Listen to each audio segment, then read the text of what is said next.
Hello everyone, this is Marika and welcome back to another session on guidance and counseling. So, in our previous sessions, we've seen what is guidance, what is counseling, what are the principles, what are the needs and scope of guidance and counseling, right? We've also discussed the basic component and approaches of guidance and counseling. Today, we are going to see the counseling process, the phases of counseling process.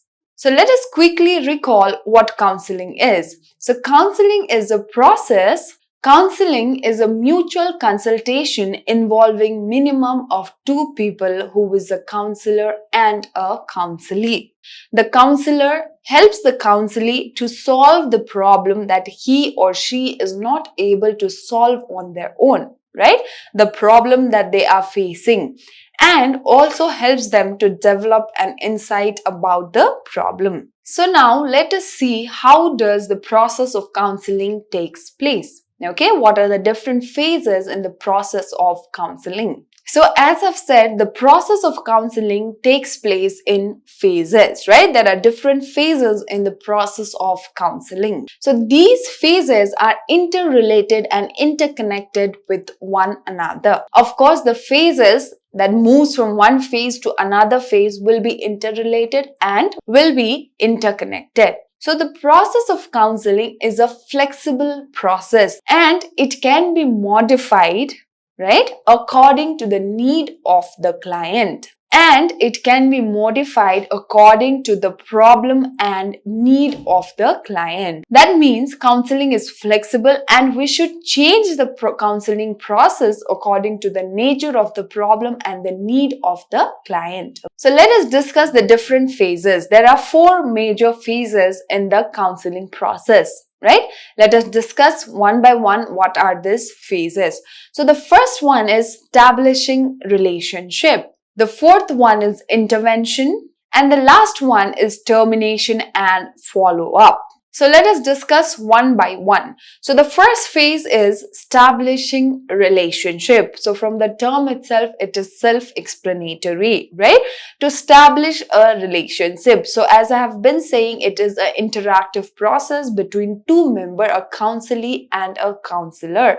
So they need to develop or establish a relationship so that they are able to communicate with one another. Because this phase sets the tone for rest of the phases. Okay? Establishing relationship, the first phase is considered to be the foundation of the process. It is the foundation of the counseling process. So let us see what happens during this process. So during the establishment of relationship, during this phase, the counselee and the counselor are introduced to one another, right? So it is the first time meeting of the counselee and the counselor. After they have met one another, there is a primary rapport that is established between the counselee and the counselor. So during this phase is the first time when the counselor is meeting the counselee and they develop a primary rapport between one another. Now, what is the need for building a good rapport, right? Why do we need to build rapport with the client, right? A good rapport building helps to provide respect, to develop trust and a sense of psychological comfort, right? We feel comfortable with the people we share a good rapport with.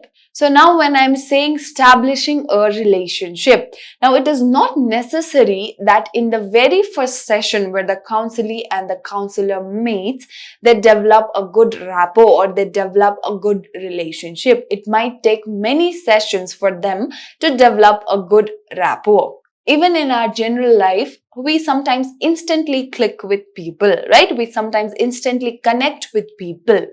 But with some people, we take time to become friendly, right? It requires more time to understand them and get along. Similarly, here, the counselee and the counselor might develop a good relationship or a rapport in the very first session, or it might also take multiple sessions for them to develop a good rapport. What are the strategies a counselor can use during this phase? Let us see. The first one is to introduce yourself, right? Even though the counselee comes to the counselor, that it is always respectful and it is always nice to introduce yourself, right? The counselor introduces herself or himself to the counselee. Next one is to begin the phase with social skills, right? So we know that this is a counselee. He or she requires counseling. That does not mean that we directly jump on to the conversation of the problems that he or she might be facing, right?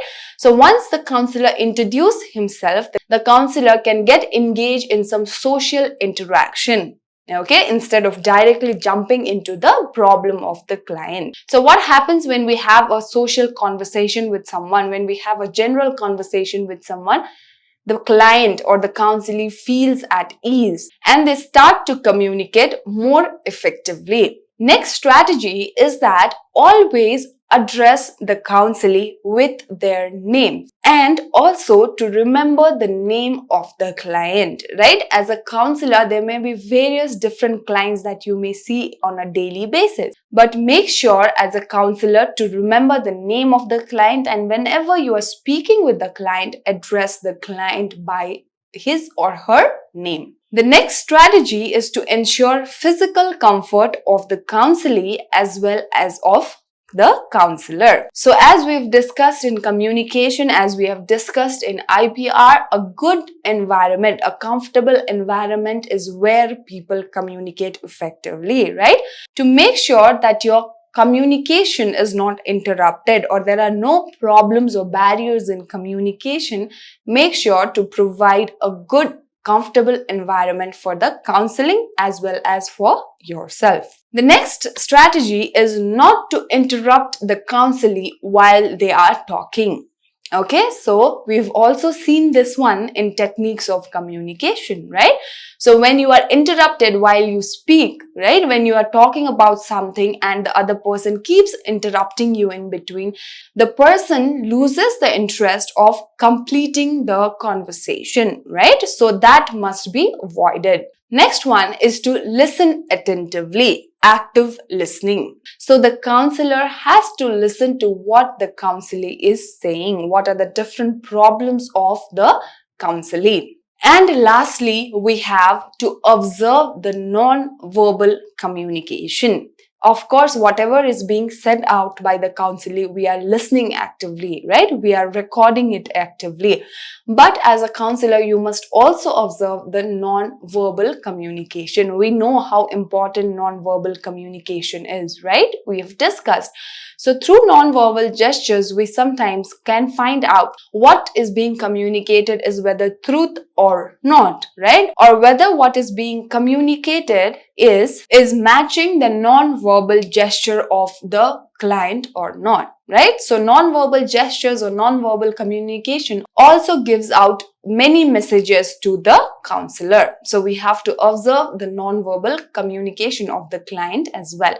The second phase is the assessment phase. The second phase is basically a data collection phase, okay?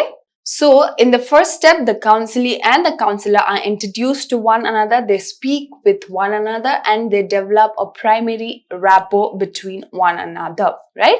In the second step, we collect the complete data from the counselee. So, here the counselor motivates the counselee to provide complete information about the problem. So what is happening in counselee's life? What is the problem that he or she is going through? So the counselor motivates the counselee to provide a complete whole data about the problem that they are facing. So what is the role of the counselor during this phase? So during this phase, what is the role of the counselor during this phase, right? So during this phase, the role of the counselor is to motivate the counselee to speak about the problem he or she might be facing. So the complete information that the counselor requires in order to help them solve the problem must be collected during the second phase, right? Also, to listen actively when the counselor is sharing out, right? The counselor has to listen properly to the problem that the counselor is sharing. And what is the role of the counselor during this phase? The role of the counselor is to provide all the information pertaining to present problem. So whatever is causing the problem or whatever is related to the present problem of the counselee, the role of the counselee is to share those things to the counselor. So now after the data is collected in the assessment phase, right? All the data are collected in the assessment phase. Diagnosis related to the problem is to be made, right? Now you have a complete picture of the problem, right?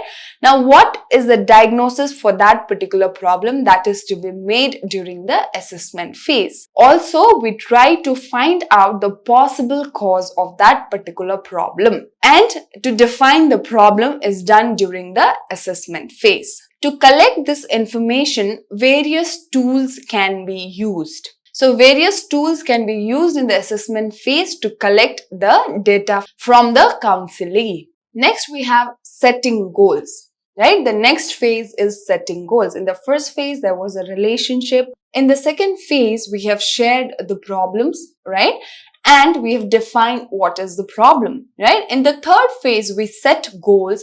What can be done to overcome those problems? Now, who does the goal setting? Who sets the goal? So during this phase, the goals are set, and they are set collectively by the counselor and the counselee. Now that the counselor is aware about the problems of the counselee, both of them collectively make a goal that is to be achieved. So now while we set the goal, right? When we set the goal to be achieved, the strength, the weakness, and the available resources to solve or to manage the problems must be kept in mind. It must be considered. What are the strengths of the counselee? What are the weaknesses of the counselee? And what are the resources that are available which will help us to manage those problems must be kept in mind while setting the goals. Now, there can be two different types of goals, right? It can be immediate goal or the ultimate goal. So these goals direct the process of counseling further. So as I said, from two different goals, one is immediate goal and one is ultimate goal. So what is an immediate goal? An immediate goal is a short-term goal, right? The goal that is to be met in a short period of time, that is to be made before the termination of counseling process. Okay, so short-term goals and long-term goals are set. So these goals direct the process of counseling further. Now, here we also have to understand that the goals are dynamic. That means the goals might change. Now, the goals can change based on the needs of the client and also new information related to the problem. Okay, so it is not necessary that we have a static goal, right? We have a goal, of course, to solve the client's problem, right? To make the client independent. But that does not mean the short-term and long-term goal that we have focused on is a goal that cannot be changed. If the need is different, right? The need of the client might change. The information that the client has provided might change later. So the information that the client have provided may be different from other sources of information that the counselor gets, right? So according to the new information that comes up, as well as according to the new needs of the client, the goals can be changed. Now, when goals are set, what kind of goals must be set? It must be realistic, right? The goals must be realistic. Those goals that can be achieved, that are measurable and that are also effective and helps the client to become independent, right? So such kind of goals must be set. So here the counselor needs to show the ability of critical thinking, judgment and management. Right? The counselor has to lead the process of counseling. The counselor must have critical thinking, right? They must be able to judge what is wrong, what is right, and how they can manage a problem. The next phase is the intervention phase. Now, from the term itself, we can understand what happens during this phase, right? So here in this phase, this phase includes the counselee making the best possible decision and choosing the right solution or option for the problem. Right? So in intervention, it is the counselee who has to make a decision.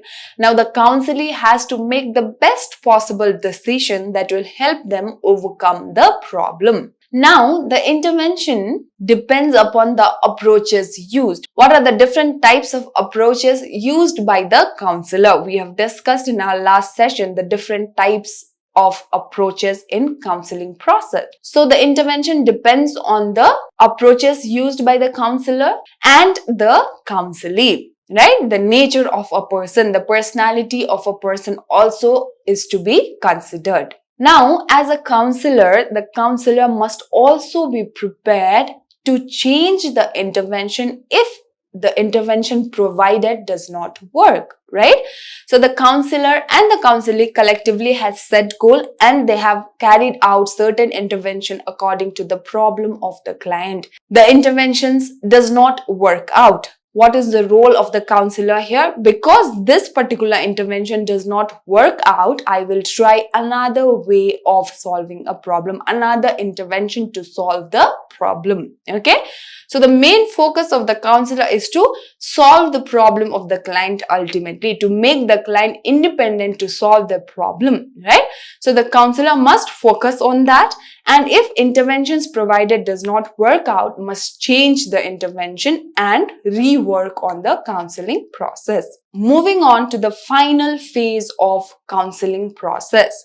The last phase of counseling process is the termination phase and the follow-up phase. The last phase of counseling process is termination and follow-up. So as I said, it is the final stage of the process, right?